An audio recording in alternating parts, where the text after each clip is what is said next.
I'm coming at you live on tape from Sydney, Ohio. And this week's movie is Night Swim. The journey of a man who has MS, but wants to go back to his Major League Baseball career. We never find out what position he plays. Oh, yeah, it's a third baseman. And the pool who will heal him for the cost of one of his children, which is really a fair trade because his children seem kind of useless. We start out in 1992, the summer of 92, which is good because I'm tired of movies happening in the 80s. I was alive in the 80s. The 80s were not that great. You had Ronald Reagan telling people to not do drugs, and you had everybody else on coke. That was the 80s. Oh, and wood paneling everywhere. Everything was wood paneling, even TVs, cars, everything had wood paneling. That was the 80s. The 90s were much better because we found out BJs don't count. So in summer of 92, there was a little girl who sees a boat in her pool, tells her sick brother that she is going to go get his boat. And goes out with her pool skimmer because now the boat is under the water. So you know something is going on with this pool. So gets the pool skimmer and is dragged in the water mysteriously. Then she sees her mother and rises to the surface, but doesn't see her mother, and the lights start flashing. Apparently, this kid has never seen a horror movie, so she doesn't know to get out because she goes after that boat, which is on top of the water again, and this time gets drowned. Then we go to our main characters, Ray Waller, the MS third baseman, his wife Eve, their daughter Izzy, and their son, who's kind of useless and named Elliot. He's kind of a whiner. Who are looking at a place to rent in some Midwest town. Might be California even. I'm not real sure. I'm assuming it's a Midwest town because their school's mascot is a lake trout.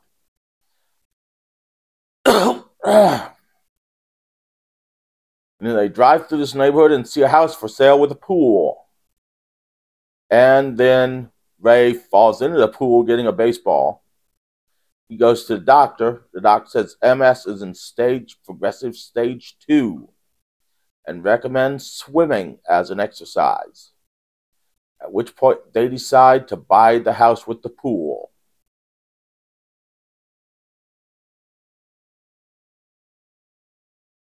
So they go in and we see his wife going to school.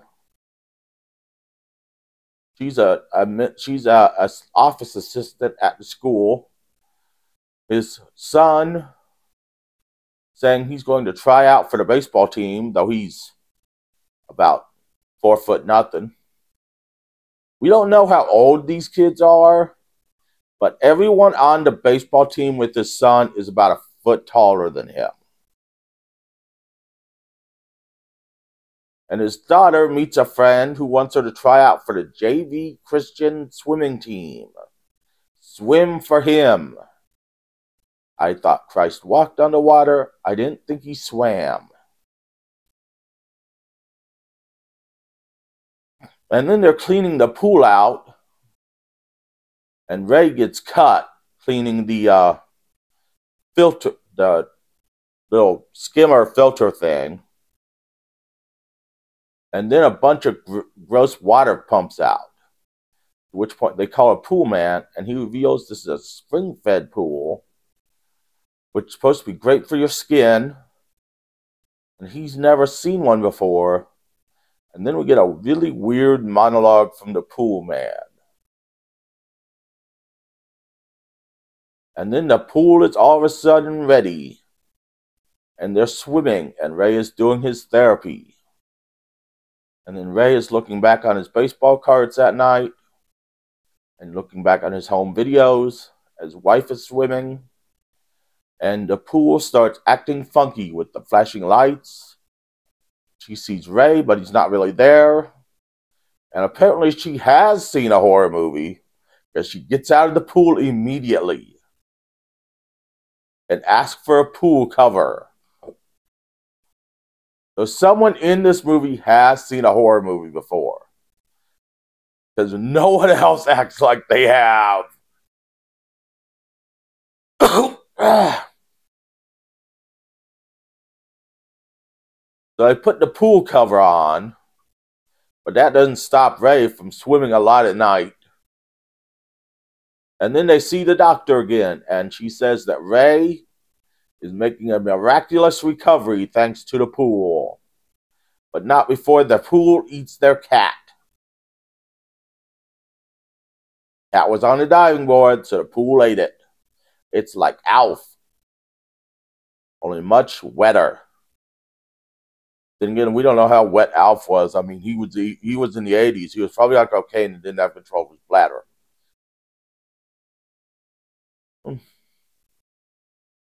So then the son goes swimming in the pool, asks his dad to throw quarters for him in the pool.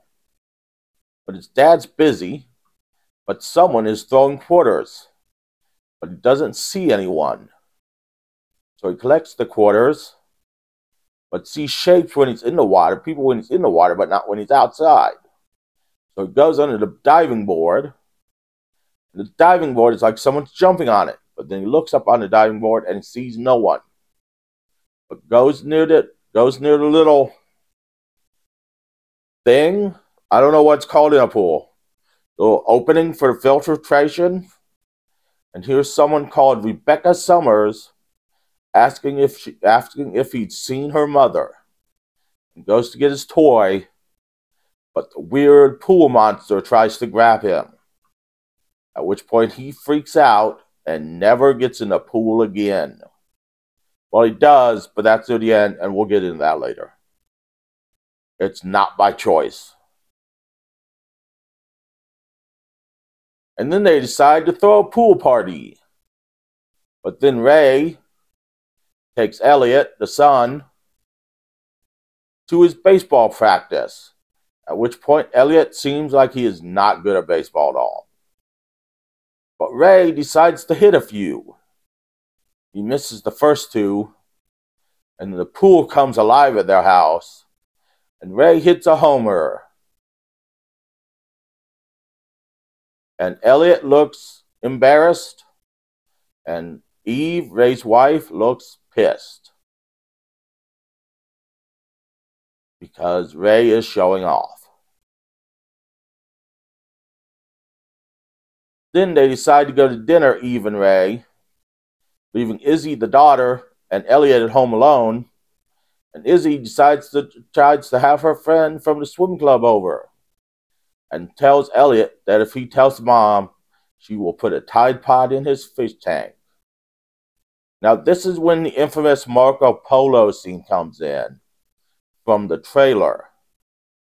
They're playing Marco Polo, and the other kid gets out of the water, and then the demon pool monster is playing Marco Polo with her, and it says Polo real loud, and then she dives under to find him, and it grabs her, and then she gets away. And then she never goes back in the water. Now, next day, Elliot confronts Izzy about what she saw, but Izzy says, "Keep your mouth shut, you little brat." Or something like that. You know, just slaps him around a little bit. Because Elliot deserves to be slapped around. He's a little pussy. And so they keep their mouths shut and don't tell their mom at the big pool party. But Elliot is recording it. And Ty, the baseball coach's son, gets on Ray's shoulders to do the game of chicken with the big steroid guy. Steroid Shrek, as he's called. And they win. But then Ray's underwater, and the pool releases its black goo into him. Dakugori. I think I pronounced that way wrong. I was trying to pronounce the Asian mist that I did a video on.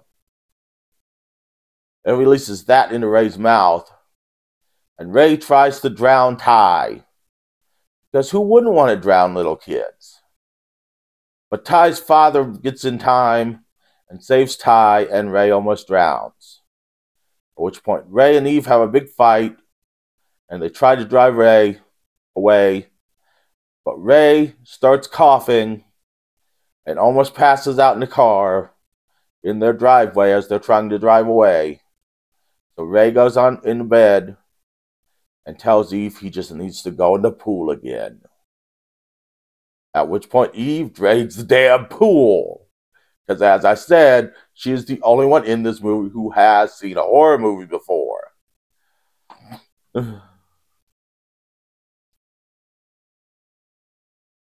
Now, at the pool party, Eve and the realtor is talking, and Eve finds out about Rebecca drowning and knows and asks if the girl's name is Rebecca, at which point the realtor says yes.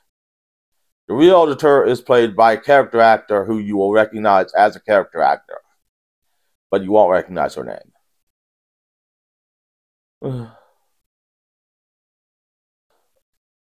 I've smoked way too much today and been up for way too long.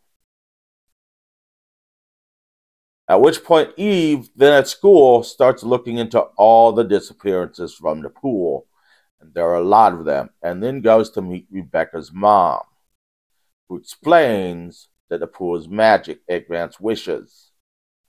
But a human sacrifice must be made for those wishes to come true. And it will all be over soon. Played marvelously in this movie by an actress whose name I don't know. And her wish was for her son Tommy to get better, and she sacrificed her daughter Rebecca. At which point, Eve tries to call home, but her cell phone is soaked. And then Ray, the pool has filtered its spring water into the house water, and Ray gets it on him when taking a shower and is magically healed. Meanwhile, Elliot and Izzy get home, which tells me Izzy is old enough to drive.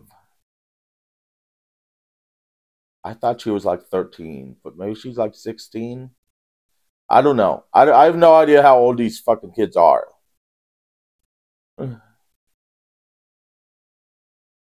And Elliot thinks he hears the cat in the pool. So he goes out and looks, and the demon sucks him in, and then starts putting the pool cover over the pool, which Izzy can't stop. But then the mom gets home and stops it, sends Izzy in to call for help, but the pool has broken a glass of water, which Izzy gets glass in her hand. And then Ray stops Izzy from calling for help, and then smacks his daughter around a little bit, which is every father's dream. Now, Eve has to save her son and swims down to the monsters and the many people trapped in this pool to save him, and tries to get back up. But Rebecca is there and reveals up is down, and then Eve swims the right way and gets her son out of there. Meanwhile, Ray comes out and says, "The pool has chosen him. You must let him go." To which point Izzy comes out with the baseball bat and beats the shit out of her dad, which is every daughter's dream. And then Ray throws up the black stuff, fights it, throws up the black stuff, and they try to get Elliot away, but the pool won't let him leave. So Ray sacrifices himself to the pool because sacrifice must be made, and the family is okay. And then they decide to fill in the pool. and stay in the house. So no, this happens to no one else. And that is Night Swim. It's got some good scares. It's got some good jump scares. It's got some good regular scares. I highly recommend this movie. It's a good movie. Don't listen to the naysayers. It's on Peacock. Everyone's got Peacock. I highly recommend Peacock. Peacock's the greatest streaming service ever. No, it's not free, but it's worth paying for. And Night Swim is well worth watching. It is a good, solid horror movie. True, only 2 people die in it. But it is a good, solid horror movie. It's got some good scares. It uses the pool well to its advantage. I give it 12 out of 10 stars. Check it out. It's on Peacock. Now I know what you're all thinking. You want the song. No one listens to me talk long enough to hear this song. But if you did, you'll hear the song. And if you didn't, you're missing out. But you didn't listen long enough to hear me say you're missing out.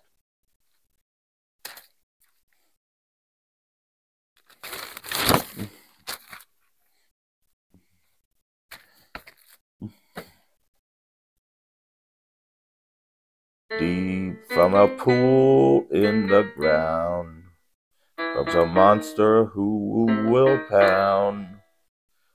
He will grant your every wish. Just one condition. You must make a sacrifice of blood and skin, a human life.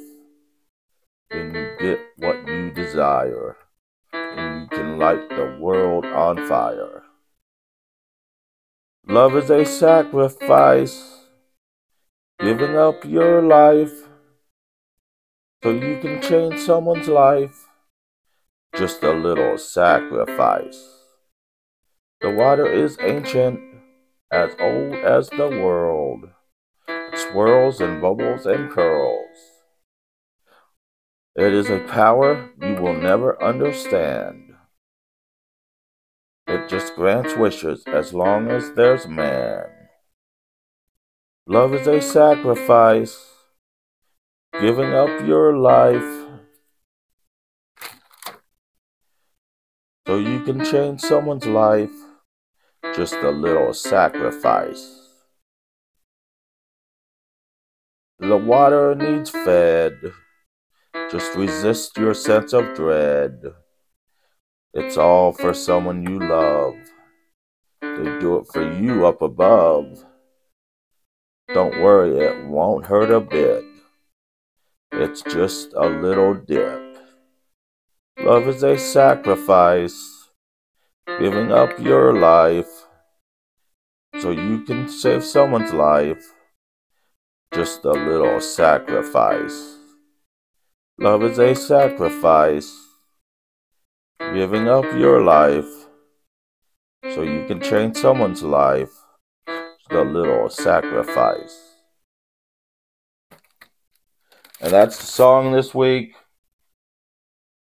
Next week, we're doing a favorite of mine.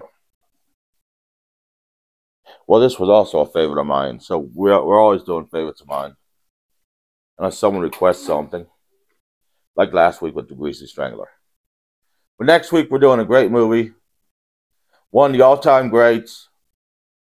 One of the greatest movies ever made. Ghostbusters.